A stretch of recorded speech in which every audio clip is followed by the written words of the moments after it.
Analisis himpunan data keuangan, proses pemeriksaan, pemrosesan, dan interpretasi data yang berkaitan dengan kondisi keuangan suatu perusahaan atau entitas.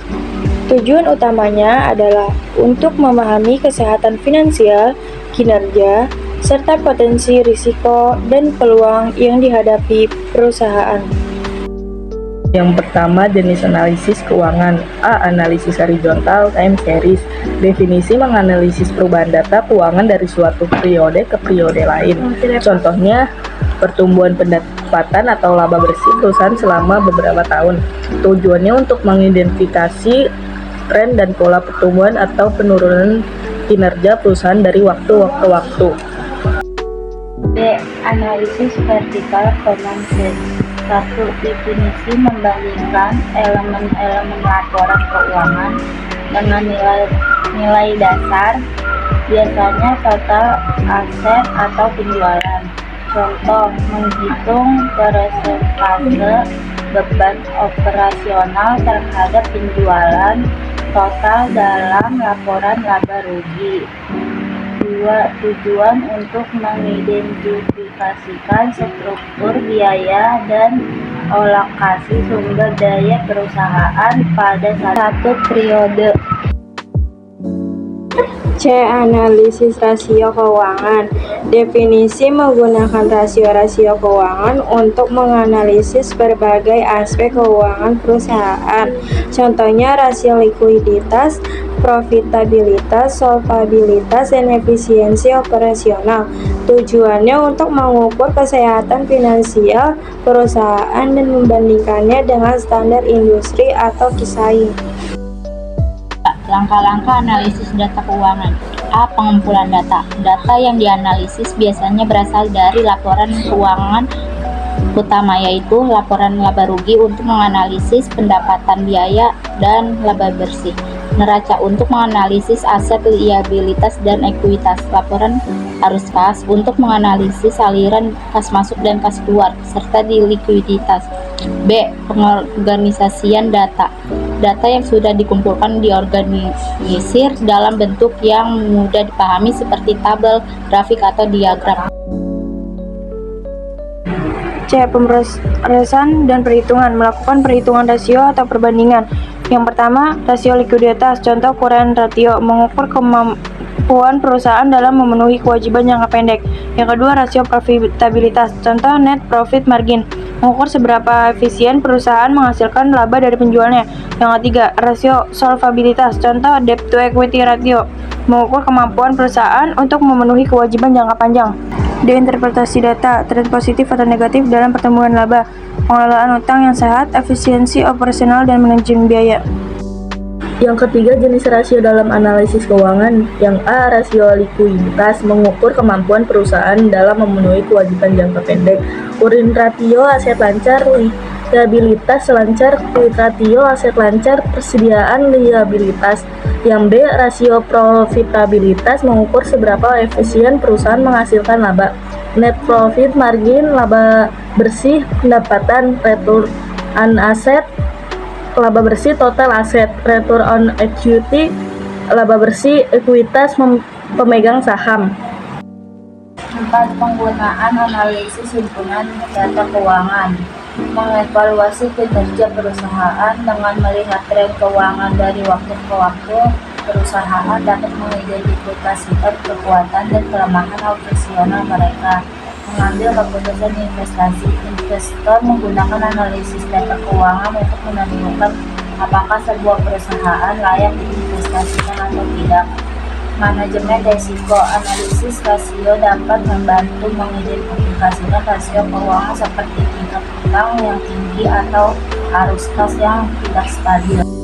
5. Contoh penerapan. Misalnya dalam analisis keuangan sebuah perusahaan ditemukan bahwa current ratio perusahaan adalah 1,5. Ini berarti perusahaan memiliki aset lancar yang cukup untuk menutupi liabilitas jangka pendeknya sebesar 1,5 kali lipat.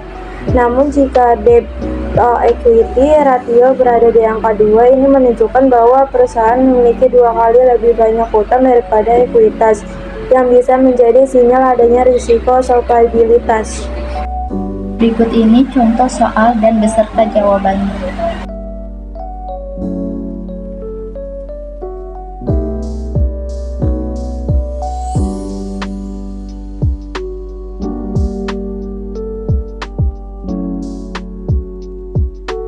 Pengelompokan data keuangan berdasarkan kategori pengeluaran.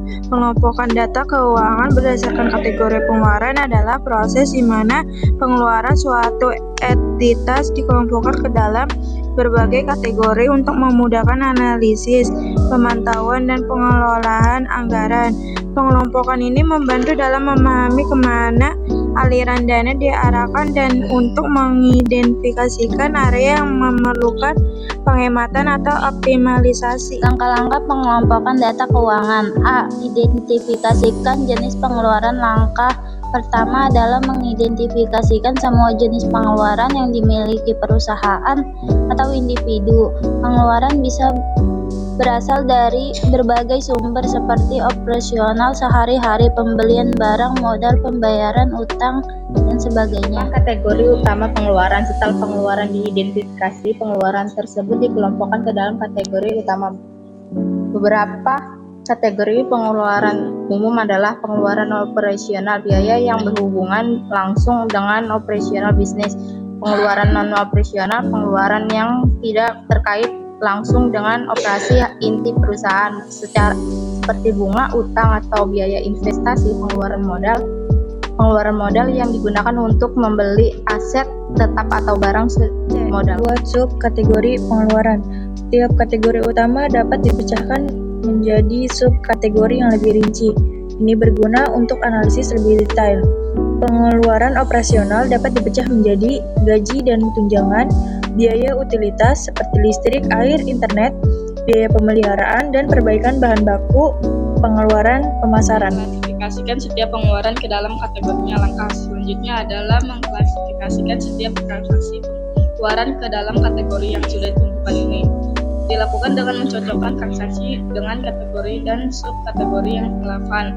Yang E, pemantauan dan pelaporan. Setelah pengeluaran diklasifikasikan, perusahaan dapat memantau penggunaan dana secara lebih efektif. Pelaporan pengeluaran yang sudah dikelompokkan ke dalam kategori ini dapat dilakukan melalui laporan keuangan seperti laporan laba rugi untuk melihat rincian pengeluaran operasional dan non-operasional.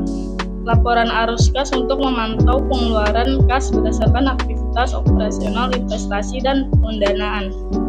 Kedua, contoh pengelompokan pengeluaran. Kategori utama, pengeluaran operasional, gaji dan tunjangan sebesar 50 juta, biaya sewa kantor sebesar 20 juta, biaya utilitas sebesar 5 juta, pengeluaran pemasaran sebesar 10 juta, biaya pemeliharaan dan perbaikan sebesar 8 juta, pengadaan bahan baku sebesar 30 juta. Kategori utama pengeluaran non-operasional, bunga pinjaman sebesar 15 juta, dividen yang dibayarkan sebesar 25 juta. Kategori utama pengeluaran modal, pembelian mesin produksi sebesar 100 juta, pengembangan infrastruktur IT sebesar 50 juta rupiah. 3. Manfaat pengelompokan pengeluaran. Pengendalian biaya. Dengan mengelompokkan pengeluaran, perusahaan dapat dengan mudah mengidentifikasi area dengan biaya tertinggi dan mengambil langkah penghematan. Pengelolaan anggaran. Pengelompokan membantu dalam alokasi anggaran yang lebih tepat, sehingga tidak ada kategori pengeluaran yang melebihi batas. Analisis kinerja keuangan memungkinkan perusahaan untuk membandingkan pengeluaran dengan pendapatan dan menganalisis apakah pengeluaran tersebut produktif atau tidak. Pengambilan keputusan. Dengan memahami kemana dana digunakan, perusahaan dapat membuat keputusan yang lebih tepat terkait penghematan atau investasi lebih lanjut. Software untuk pengelompokan pengeluaran. Untuk mengelompokkan pengeluaran keuangan, banyak perusahaan menggunakan alat seperti Microsoft Excel atau Google Sheet untuk pelacakan manual dan membuat pelaporan. Software akuntansi misalnya SAP, QuickBooks, Xero untuk otomatisasi pelaporan dan pengelompokan pengeluaran. Sistem ERP untuk diintegrasi manajemen data keuangan dengan aspek operasional lainnya dalam perusahaan. Berikut ini contoh soal berserta jawabannya. berikut ini.